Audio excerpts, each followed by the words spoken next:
Welcome back. As Parliament resumes tomorrow, the government is getting ready to face a big storm over the CAG reports, particularly the one on coal. One of their key points of defence has been to attack the CAG itself, saying that the auditor has exceeded his brief. It is not the first time that the CAG, though, has been in the government's line of fire. The contents of the CAG report has to be proved. Now, submitting a draft report is not going to finally give any message. The CAG seems to have got into the habit of adding zeros. जब चोरी पकड़ी गई है तो कांग्रेस के मित्र, कांग्रेस के प्रवक्ता उसे बचना चाहते हैं और एक प्रकार से देश के एक संवैधानिक संस्था का अवमानना कर रहे हैं। ये बड़ा अशोभनीय है। And so as the government attacks the auditor again, is it shooting the messenger, and could that seriously backfire on the Congress and on the Prime Minister? Joining on us in this segment tonight is T.N. Chaturvedi, the former CAG, the Comptroller and Auditor General. He was the CAG from 1984 to 1990. We have the former Cabinet Secretary, Mr. T.S.R. Subramaniam, back with us, and Senior Advocate K.T.S. Tulsi. Let me ask Mr. Chaturvedi first. Mr. Chaturvedi, the spotlight on the institution, on the office of the CAG, has certainly grown, particularly since the entire 2G issue. Is it because you think that there is more corruption today, or that the CAG has become a much more assertive constitutional authority? No, the CAG has been assertive all along. It has been pointing out the issues to the government, the kind of maleficence that has been going on from time to time, but now there is much more expenditure, and that's why the possibilities and the opportunities for this kind of things are there.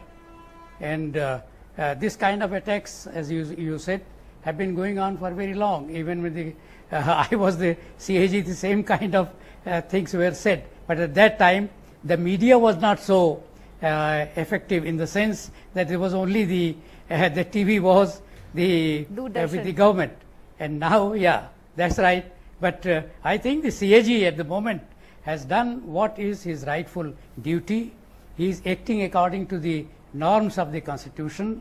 I think that those who make these allegations, that he goes on adding zeros, or that this is a preliminary report, or it is a draft report, I think this completely this shows the lack of understanding of the role of the CAG. So may I the ask CAG's you, report is a constitutional document. What is please. The constitutional mandate of the CAG? Is it just to be looking at the account books and telling people where the expenditure was, where the losses were incurred, or as critics have been saying, has the CAG crossed the line by commenting and talking about policy as well?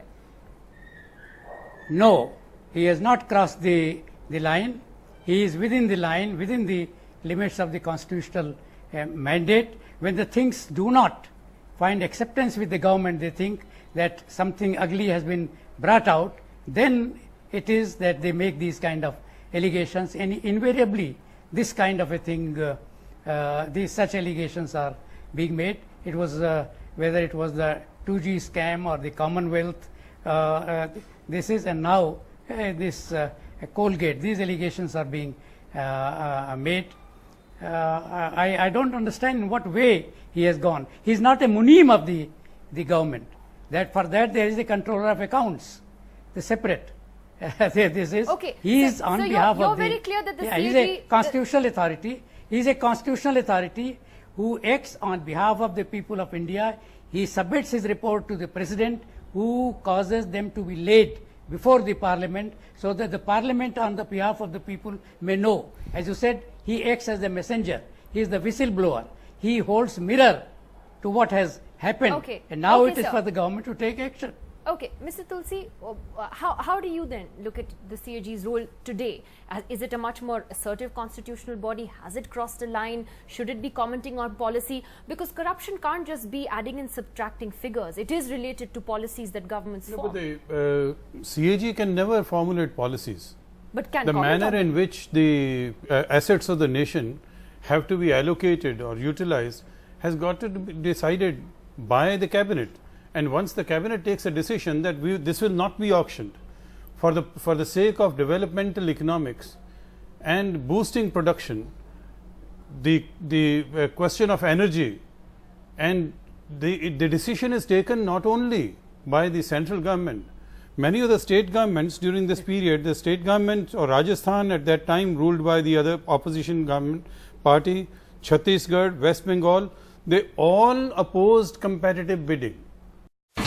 India's #1 news app just got even better.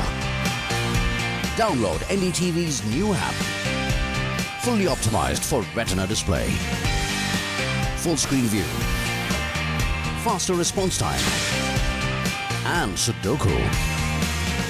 NDTV's new iPad app. Download now.